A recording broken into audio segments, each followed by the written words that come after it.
মহারাজ মহারাজ, কি হলো কি হলো? হাতিশালে আপনার সবচেয়ে প্রিয় হাতি মতিকুমারী মতিকুমারী মতিকুমারী কি ভালো আছে তো? মতিকুমারী আজ নতুন সন্তানের জন্ম দিয়েছে। আরে বাস, এ তো দারুণ খবর। আহ, কি যে আনন্দ হচ্ছে কি বলবো।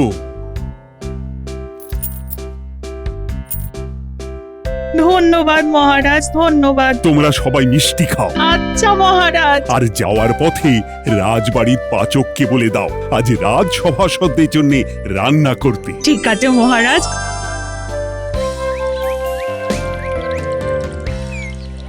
ওহ, কতদিন মনটা খারাপ ছিল, কিন্তু আজ আমি সত্যিই খুব খুশি। কি ব্যাপার মহারাজ, হঠাৎ এত খুশির কারণ কি?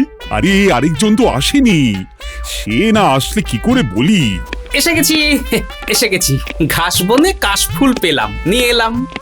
আদি খেতা জপ বাবা, পুজো এসে গেল। এতক্ষণে তো মনে হয় মা দুর্গা স্বর্গ থেকে সিংহের পিঠে চড়ে মর্তের উদ্দেশ্যে রওনা দিয়ে দিয়েছেন। এবছর দেবী দুর্গার গজে আগমন। এই তো মনের আনন্দটা আরো বেড়ে গেল। মহারাজ, আনন্দের কারণটা কি? আমার সবচেয়ে প্রিয় হাতি মতিকুমারী সন্তানের জন্ম দিয়েছে। বাহ বাহ, আমাদের রাজ্যে নতুন গজের আগমন হয়ে গেল। এই আনন্দে হয়ে যাক ভুরিভোজ। সেই সব কিছু বলা আছে। তোমাদের জন্য আজ রাজবাড়িতে দুপুরের খাবারের ব্যবস্থা হচ্ছে। বলছি মহারাজ, আমার গিন্নিটা তো বাড়িতে আলু সেদ্ধ ভাত খেয়েই কাটাবে। আমি কি গিন্নির জন্য খাবার নিয়ে যেতে পারি মহারাজ? এত হ্যাংলা জীবনে দেখিনি। কি বললেন? আমি হ্যাংলা? আমি খেলে চেয়ে খাই, আপনার মতন। কি বলতে চাইছো কি গোপাল? আমি চোর? এত বড় অপমান! আমি আমি থাকবই না এই রাজসভায়। তাহলে পালিয়ে যান, আমাদের বুদ্ধি বেড়ে যাবে। কথায় আছে চোর পালালে বুদ্ধি বাড়ে। এই এই এই এই, তোমরা ঝগড়াটা বন্ধ করো তো। পুটি, পুজো তো চলে এলো। কটা শাড়ি হলো রে তোর? কিছুই হয়নি রে। তোর তো দেখছি আমার মতনই অবস্থা রে পুটি। এবারে মনে হচ্ছে পুরনো জামা মার দিয়ে ভাঁজ করে পরতে হবে। আরে অত চিন্তা করছিস কেন? যার কেউ নেই তার গোপাল দাদু আছে। এটাও তো ঠিক কথা বলেছিস। গোপাল দাদু তো প্রত্যেকবার আমাদের পুজোর সময় জামা কাপড় কিনে দেন, এবারেও নিশ্চয়ই কিনে দেবে। হ্যাঁ, আশায় আশায় থাকতে হবে।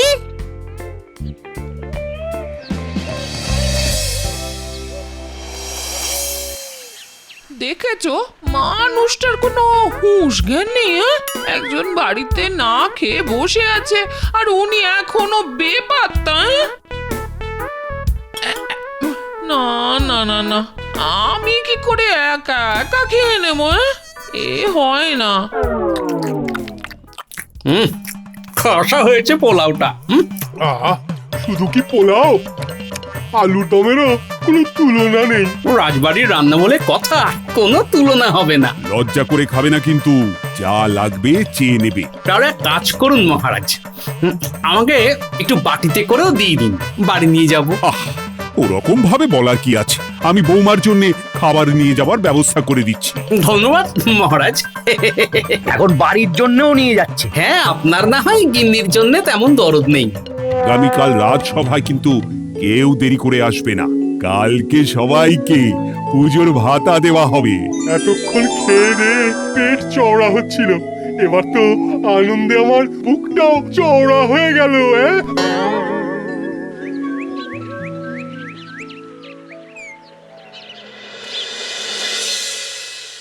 আর কতক্ষণ যে বসে থাকবো কে জানে বাবা। আর অপেক্ষা নয়, চুপচাপ বসে না থেকে টুপটাপ খেয়ে নাও। পোলাও, আলুর দম, আরো কত কি আছে দেখো। দারুণ হয়েছে। তার মানে তুমি খেয়ে এসেছো? হ্যাঁ, নইলে বলছি কি করে যে দারুণ হয়েছে? আমি যদি এগুলো খাই তাহলে যেগুলো বাড়িতে রান্না করেছি তাহলে সেগুলোর কি হবে? আরে সেগুলো ঢেকে রাখো, রাতে খাওয়া হবে। বেশ, তুমি আমার কথা কত ভাবো গো। কালকে পুজোর ভাতা পাবো গিন্নি, তোমার জন্য নতুন শাড়িও কিনে দেব। শুধু আমার জন্য নাকি? আমাদের মেয়ে, জামাই, ছেলে। হ্যাঁ, তা তো কিনতেই হবে। আমার মায়ের কথাটা ভুলে যেও না যেন। এবারে একটা গরদে শাড়ি দেবো কেমন? আর তুমি নিজের জন্য কি নেবে ভেবেছো? হ্যাঁ? ভেবেছি একটা পাঞ্জাবি বানাতে দেবো, বুঝলে? ও দেখি আজ বিকেলে ওই দর্জি দাদার কাছে যাব।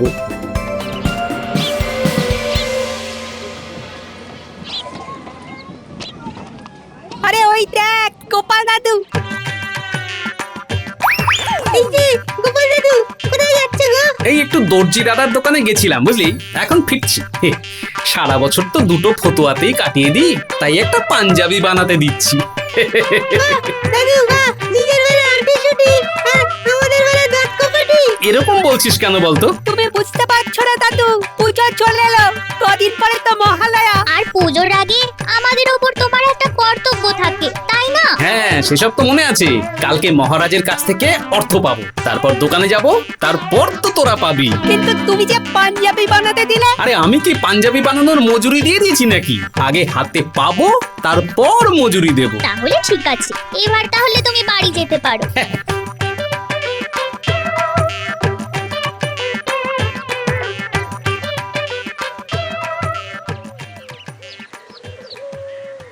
আরে পুঁটির বাবাজি, তা সব খবর ভালো তো?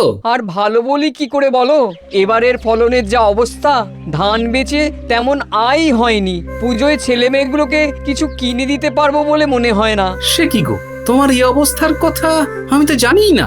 আর এই লজ্জার কথা কি ঢেড়া পিটিয়ে বলার মতন কথা? তা এখন কোনো কাজ করছো? হ্যাঁ, এই গতকাল থেকে রাজবাড়ির প্রতিমা তৈরির কাজ ধরেছি। মানে তুমি এবারে মা দুর্গার প্রতিমা বানাচ্ছ নাকি? না না, আমি নিজে বানাচ্ছি না, প্রত্যেক বছর যে মৃৎশিল্পী বানান উনিই বানাচ্ছেন। আমি এবছর ওনার কাজে সহযোগিতা করছি। পাওনা গন্ডার ব্যাপারে কথা বলে নিয়েছো তো? হ্যাঁ, মহারাজ ওনাকে যা দেবেন তার থেকে কিছু আমি ভাগ পাবো, এই আর কি। ঠিক আছে, তুমি এটা করো, আমি দেখছি কি করা যায়।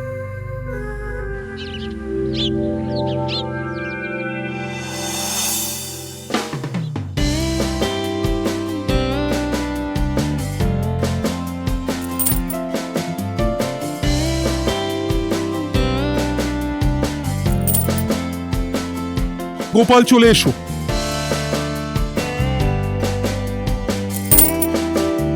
ধন্যবাদ মহারাজ। এবার মন্ত্রী এসো। ধন্যবাদ মহারাজ। কি সবাই খুশি তো? মহারাজ আমি খুশি, কিন্তু আমাকে সবার শেষে দিলেন কেন? কারণ আপনি তো কোনোদিন কিছু শুরু করতে পারেননি, হয় শেষ করেছেন নইলে ধ্বংস করেছেন। সব বাদ দাও, এবার কাজের কথা হোক। পণ্ডিত বলো, মহালয়ার দিন কি কি হবে? মহারাজ, মহালয়ের দিন নদীর ঘাটে সকল রাজসভাসদেরা পিতৃতর্পণ করবেন, আর সেই দিনই তো দেবীর চৌকো আঁকা হবে। আমি বলছিলাম কি মহারাজ, পুজোর সময় সবারই ইচ্ছে হয় একটু নতুন জামা কাপড় পরার, তাই এবার যদি আপনি মহালয়ার দিন গরিব প্রজাদের বস্ত্র দান করেন তাহলে বেশ ভালো হয় মহারাজ। বাহ বাহ বাহ বাহ, তুমি যখন এই প্রস্তাব দিয়েছো তখন তোমাকে এই যে দায়িত্ব নিতে হবে। কি দায়িত্ব বলুন মহারাজ? কারা কারা বস্ত্র পাবে তাদের নামগুলো একটা কাগজে লিখে তুমি আজকে বিকেলের মধ্যেই তালিকা তৈরি করো। মহারাজ, গোপালকে এত বড় একটা দায়িত্ব দিলেন, আমাকে কোনো দায়িত্ব দেবেন না? পাবে তো দায়িত্ব। মহালয়ার দিন সকালবেলা তর্পণ হবে, তো সেই তর্পণের দিন সকালে প্রয়োজনীয় সমস্ত দ্রব্যাদি আনার দায়িত্ব শুধুমাত্র তোমার। হ্যাঁ নয় হ্যাঁ।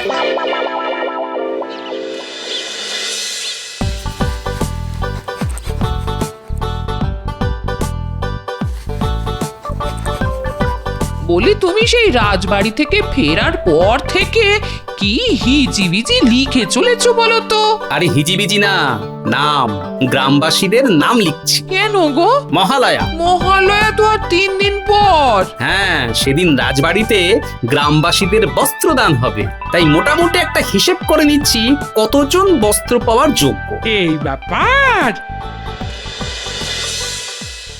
দেখ বটা ঘটা, গোপাল জামা কাপড় কোথায় বায়না করছে সেটা প্রথমে জেনে নিবি। হ্যাঁ, সেটা জানার জন্য তো আমাদের গোপালের ছায়ার সঙ্গী হয়ে যেতে হবে।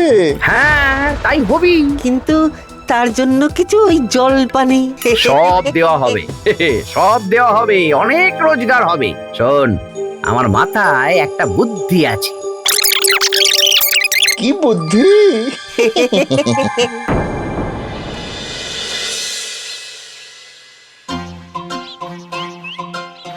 দাদু চলে এসেছি, চলো কেনাকাটা হবে। আমি এখন রাজবাড়িতে যাচ্ছি, মহারাজের সাথে আলোচনা আছে। তোরা বরং দিদার সাথে চলে যা, বুঝলি? দিদাকে সব বলা আছে। ঠিক আছে দাদু। আরেকটা কথা ছিল। কি কথা? আমাদের পণ্ডিত মশাই আগামীকাল একটা পরীক্ষা নেবেন। তাতে মহালয়া সম্পর্কে আমরা কে কি জানি সেই নিয়ে জিজ্ঞেস করবেন। তাই তোমার কাছে গল্প শুনবো। বেশ, আমি সব কাজ সেরে ফিরি, আজ রাতে আমার কাছে আসবি, গল্প শোনাবো।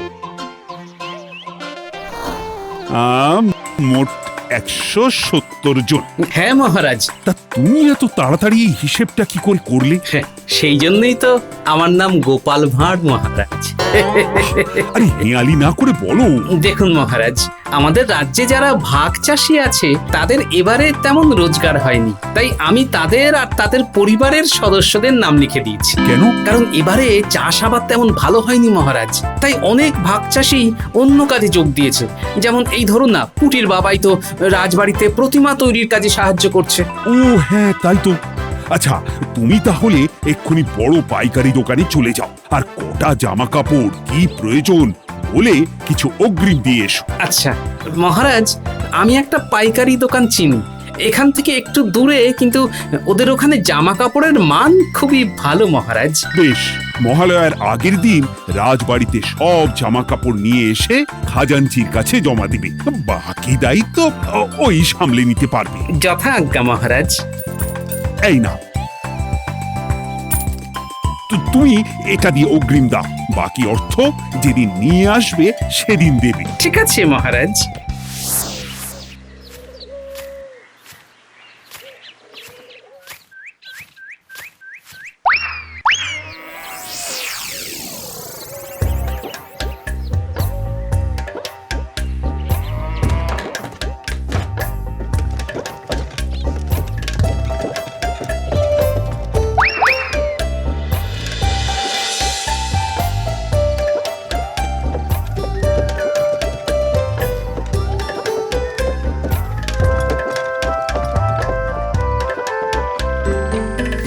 এই যে বেশ কিছু লাল শাড়ি এসেছে চুমকি দিয়ে কাজ করা, এই দেখো। বাহ, বেশ সুন্দর তো। দেবো নাকি? হ্যাঁ দিও তাহলে। আর ধুতিগুলোর পাটটা মোটা দেবে, বুঝলে? মোটা পাড়ের ধুতিগুলো গুদামে আছে, আপনার কি এক্ষুনি সব লাগবে? না না, দুদিন পরে হলেও হবে। তাহলে আপনি কবে সব নেবেন বলুন? আমি মহালয়ার আগের দিন বিকেল বেলা আসবো, সব একসাথে নিয়ে যাব।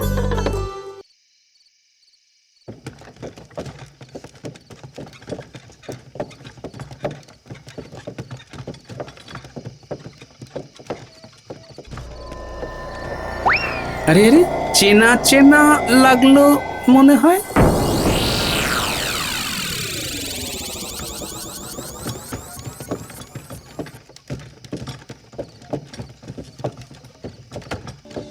এবারে জানতে হবে গোপাল কবে জামা কাপড়গুলো নিয়ে যাবে, সেদিনই আসল মজা। চল কায়দা করে ওই দোকানির কাছ থেকে জেনে আসি।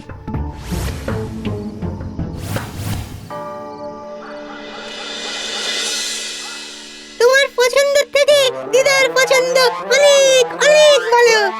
বেশ, বুঝলাম। তা তোরা খুশি তো? খুব খুশি। আরো খুশি হবি, মানে এবারে দ্বিগুণ খুশি হবি, কারণ রাজবাড়ি থেকে মহালয়ার দিন দুপুর বেলায় তোরা আবার জামা কাপড় পাবি। কি মজা! কিন্তু আমি তো কাল মায়ের সঙ্গে মামার বাড়ি যাচ্ছি, ফিরতে ফিরতে মহালয়ার দিন বিকেল হয়ে যাবে। তাতে কি আছে, তোরটা তোর বাবার হাতে দিয়ে দেওয়া হবে। ও, এবার তাহলে আমাদের মহালয়ার গল্পটা বলো। শোন তাহলে, মহিষাসুর নামের এক শক্তিশালী অসুরকে বধ করার জন্য ব্রহ্মা, বিষ্ণু ও মহেশ্বর এই তিনজন দেবতা সম্মিলিতভাবে দেবী দুর্গার সৃষ্টি করেন। কেন দাদু, দেবতারা কি মহিষাসুরকে দমন করতে পারতেন না, যে দেবী দুর্গাকে সৃষ্টি করতে হলো? মহিষাসুর বর পেয়েছিল যে কোনো দেবতা বা মানুষ তাকে বধ করতে পারবে না, তাই দেবতারা মিলিতভাবে এক নারী শক্তির সৃষ্টি করেন, যিনি মহিষাসুরকে বধ করতে সক্ষম। আচ্ছা। মহালয়ার দিন দেবী দুর্গা মর্তে আবির্ভূত হন। এবং এই দিন থেকেই দেবী পক্ষের সূচনা হয়।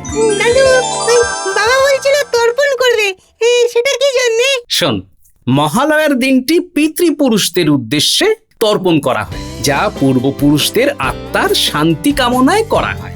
নদী পাড়ে দাঁড়িয়ে পিতৃপুরুষকে জল দান, অর্ঘ্য দান করা হয়। কত কিছু জানো তুমি দাদু। আর শোন, মহালয়ার দিন দেবী পক্ষের সূচনা হয় বলে এই দিনেই প্রতিমার চক্ষু আঁকা শুরু হয়, যা দেবীর মূর্তিতে প্রাণ সঞ্চার করে। আর এক সপ্তাহ পরেই তো পুজো। ঢ্যাঙ্কুড়াকুর ঢ্যাঙ্কুড়াকুর ঢ্যাঙ্কুড়াকুর।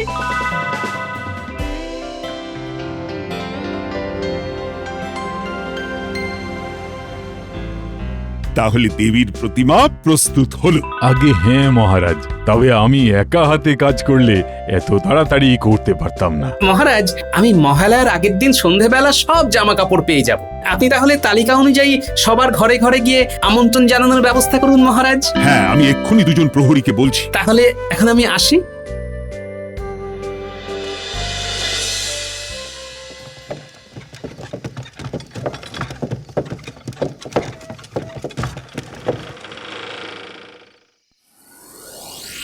ও গোপাল দাদা, রাস্তা তো বন্ধ গো।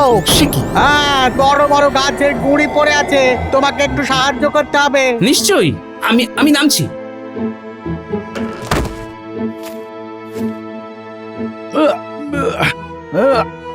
আরে বাবা রে, কি ভারী গোপাল দাদা। ধরো ধরো ধরো, তুমি একদিকটা ধরো দেখি।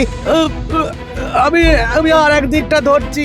সেই ভালো, জোর লাগাকে। হেইয়ো, জোরসে বলো। হেইয়ো। বাবা, সবে একটা গুলি সরানো হয়েছে।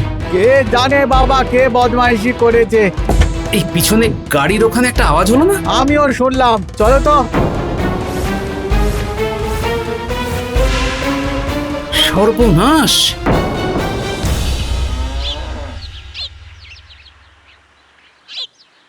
ছি ছি গোপাল, তোমার জন্য লজ্জায় আমার মাথা কাটা যাচ্ছে।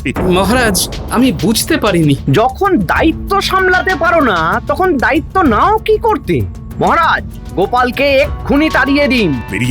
বেরিয়ে যাও আমার চোখের সামনে থেকে। তুমি আলাদা ঘাটে তর্পণ করবে, আর পুজোয় যেন তোমাকে না দেখি। মহারাজ, আমি বলি কি, প্রজাদের কিছু অর্থ সাহায্য করে দিন, ওরা আশা করে আসবে। হ্যাঁ, এখন তাই করতে হবে। চলো তর্পণটা সেরে আসি।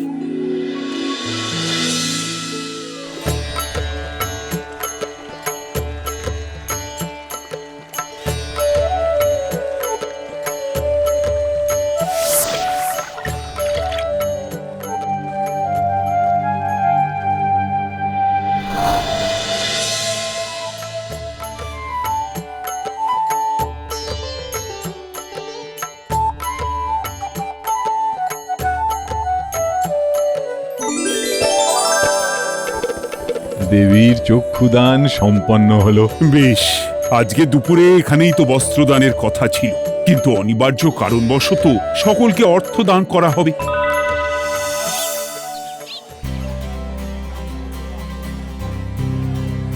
উল্টের মা।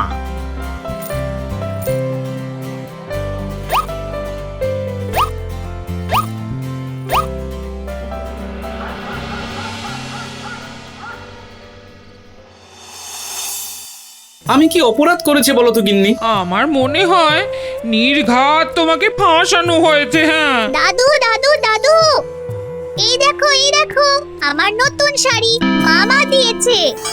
আরে আরে, এই শাড়ি তুই কোথায় পেলি? জানো না, আমার মামার তো জামা কাপড়ের দোকান। তাই? হ্যাঁ, তাই তো তোমাকে দেখাতে এলাম। তোর মামার বাড়ি কোথায় রে? দক্ষিণপুর গ্রামে। কিন্তু কেন? আমার সাথে এক্ষুনি তোকে তোর মামার বাড়ি যেতে হবে, এক্ষুনি। কেন? কোনো কথা না, তুমি পুটির বাড়িতে বলে দিও ও আমার সাথে আছে। কি বলছো? কৃষ্ণনগরের মন্ত্রী? হ্যাঁ, ওনার সাথেই তো দিনের আগে কথা হয়েছিল। উনি গতকাল রাতে এই সস্তায় বেশ ভালো মানের জামা কাপড় আমার কাছে বিক্রি করেছেন। উনি নিজে এসেছিলেন? না, উনি নিজে আসেননি, তবে দুজন লোক, কি ঘট্টু না কি যেন, বটা ঘটা। হ্যাঁ হ্যাঁ হ্যাঁ, এই বটা ঘটা, হ্যাঁ ঠিক ঠিক। আচ্ছা, এই কথা তুমি মহারাজের সামনে বলতে পারবে? হ্যাঁ, কেন পারবো না। চলো তাহলে আমার সাথে। মানে কি বলছোটা কি? হ্যাঁ মহারাজ, ওই জামা কাপড় মিলিয়ে 170টা বিক্রি করেছে। দেখলেন তো মহারাজ, আমি নির্দোষ। আমি মন্ত্রীকে ছাড়বো না, এটাকে উচিত শিক্ষা দেব। আর সাথে ওই বটা ঘটাকেও। 117, 118। আর পারছি না। আর পারছি না বললে তো হবে না। মহালয়া থেকে শুরু হয়েছে, এই উঠবোস বিজয়া দশমী অবধি চলবে। আমি মরে যাব। অশুভ শক্তির বিনাশ হবে।